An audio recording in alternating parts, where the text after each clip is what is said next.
Wow. I can't imagine all the time on the road. How did the whole idea for the Killer Bees come to be? Because I know you had all that experience with Greg Gagne, and then Brian Blair, I guess he had been in WWF for a short period of time. They hadn't really done a whole lot with him. How did the whole concept come together? You know what? I was hoping to wrestle as a single, and I think he was too. And what happened was they had a couple of tag teams there, and they thought, well, you know, they knew that he had worked with, what's his name, Mike Graham, and then I had worked with Greg. So at that time, maybe 5 years earlier, they had the defense for the Miami Dolphins. Their last name started with B, so they called them the Killer Bee Defense. So when Brian and I got together, you know, they said, well, why don't you guys, you know, form a team? And all of a sudden, we just figured the Killer Bees, Brunzell and Blair. So it worked good, and then we got those doggone, you know, yellow and black striped tights. First two pair we got were from Lanny Poffo, because he had them. And then he gave them to us, and we wore those, and then we got those ornate jackets, you know, the rhinestone jackets that when I used to go to the airport, they used to say, what's in your bag? Can we see? And I pull that out, and I said, Liberace gave me this. That would suit him.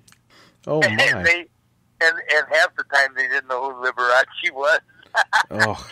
But, yeah, it was very interesting. But, yeah, so it was fun. It was fun being in the WrestleMania, especially the WrestleMania 3 when they had the 93,000 people there. And, you know, it was a big thrill.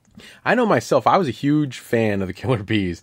And I always got frustrated because you guys would put on like all these matches with every team that mattered, and you'd win these matches. And if for some reason they never gave you guys a run with the tag titles. Was there any point where that was the plan, that they were actually going to give you guys the belts? Well, they had mentioned that, but see, the problem was that Vince didn't like Brian, and he didn't like me even worse. Oh, so no. That was the problem there, you know, and he, of course, he doesn't admit it, but you know, we were one of the best, and I'll say this, and it's true, we were one of the best, you know, top two tag teams there, and they just, you know, they said, well, yeah, you're going to get this, and you're going to do that, and Vince, and see, George Scott, who was a previous booker in North Carolina, and I worked for him when I was down there in 1979 and 1980, and he wound up firing me down there. And it was funny because when I went to New York, I said, George, I hope there's no hard feelings here, you know, and you know, let's start over again. He says, sure, Jim. He says, I'm all for it. So, you know, yeah, I don't know if you know this, Fred, but I wrote a book, and it's called Madland. Wrote it. It'll be 2 years in June, but there's a lot of stories in there, and I talk quite a bit about, you know, the difference between the AWA and the WWF. So I'm gonna have to check that out. You know, it's online from a company called Blurb, BLURB. Yes, my students that are listening to this podcast publish books on Blurb every year. It's one of my big assignments. Yes, that's a great website. Oh yeah, so that's where my book Madlands is, and you know, it's done real well, and hopefully we're going to put it in Barnes and Nobles. But I wrote every word of it myself, and many of the books that come out about the boys now are all ghostwritten. Yeah. You know, they'll talk to this guy, and the guy will write the whole damn book for them. But I wrote every single word on this, had it edited 3 or 4 times just to make sure I had the right periods in place and quotation marks and the right tense and everything. But it was really fun writing this book, and then I've had a lot of people really enjoy it. It's, you know, it's only a couple hundred pages, so I'm absolutely gonna have to check that out. Yeah, well, you know, when we get done, you can email me your address, and then I'll send you one. Oh, that's awesome! I appreciate it. I actually see now. I've seen so many matches. I saw you guys with Sheik and Volkov, who I actually think Sheik and Volkov didn't get enough credit, because I thought they were so good as a heel tag team. I've seen matches with the Hart Foundation and people like that, and they were always given their run with the titles. It never made sense to me why people didn't promote such a popular team. Like nowadays, you got all this merchandising going on, and there was so much merchandising potential there, and you guys always put on like these 5-star quality matches. Did that ever become a point of contention between you and the bookers? Like, did they actually feel any tension from you guys because they weren't giving you guys a run? You know what? Brian and I were professional enough to go in the ring every night and try to have a good match. That's what our job was, and that's what we tried to do. And, you know, you can't really fight politics or complain because there was no other place to wrestle. And you know, I remember when we first came in, Fred, I think the first month we averaged $4,300 a week. That's pretty good money. Yeah. So, you know, right away I sort of bit my tongue and I thought, well, God dang, look at the money. And, you know, my wife said, holy smokes. But, you know, after a period of time, you know, you just get in a rut. You know, I think the quality of the matches, even though everybody tried to have a good match, I think that they became less spontaneous and you know, it just sort of dragged on. Although once in a while the crowd would be right, and all of a sudden you get a hell of a match, and it was a memorable match for all four. So that happened too. Yeah, I did want to mention, I know a lot of the people listening to this podcast, a lot of them are younger people, but there is actually a really cool little known fact about you guys, because it wasn't publicized as much as it should have been.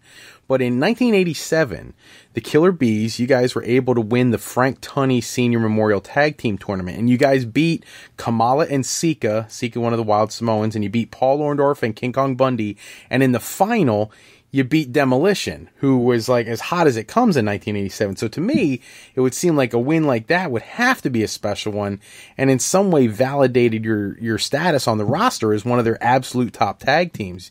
Well, I think the fact too that, you know, we were a babyface tag team, Fred, but at the same time we had a heel gimmick because we put the mask on, and that really distinguished us from everybody because nobody else had that sort of a gimmick that used to be actually a gimmick by the heels.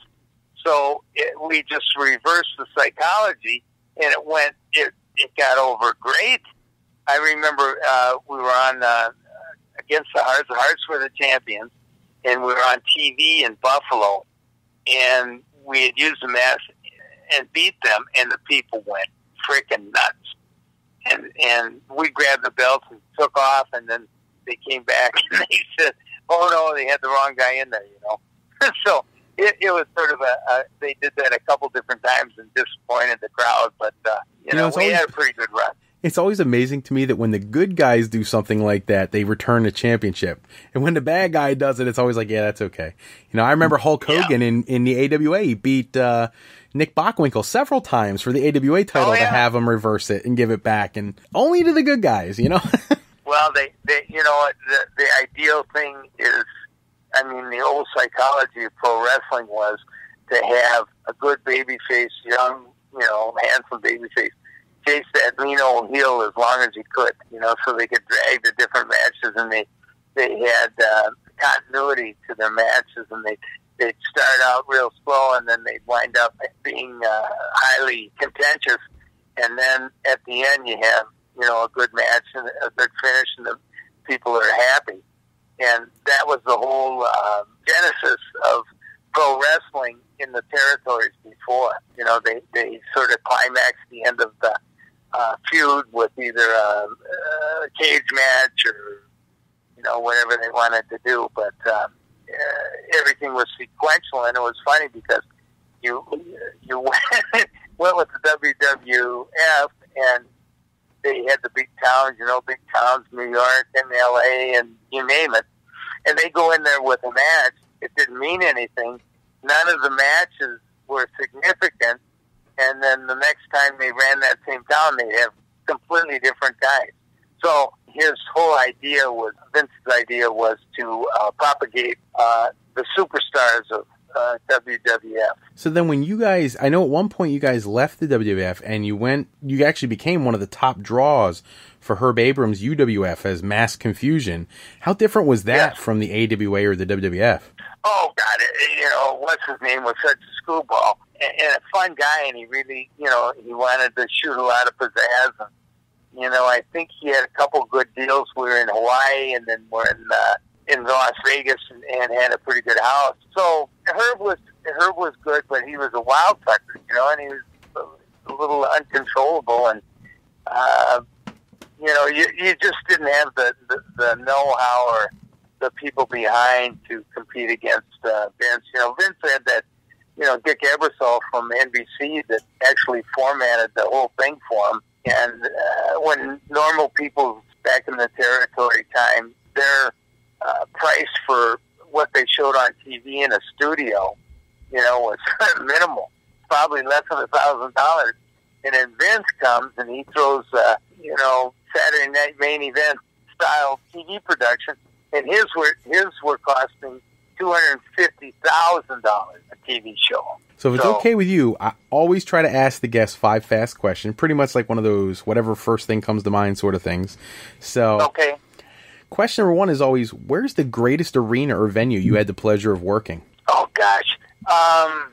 The greatest one, I think, for both Greg and myself, has been the Twin Cities, with Denver and Winnipeg and Chicago being close behind. We had a great bond of fans. I mean, we had wonderful fans in the AWA, and in the WWF, everybody liked to wrestle in the Garden and Boston Garden and a couple of the other places, Philly, the Spectrum, and it was fun. Madison Square Garden.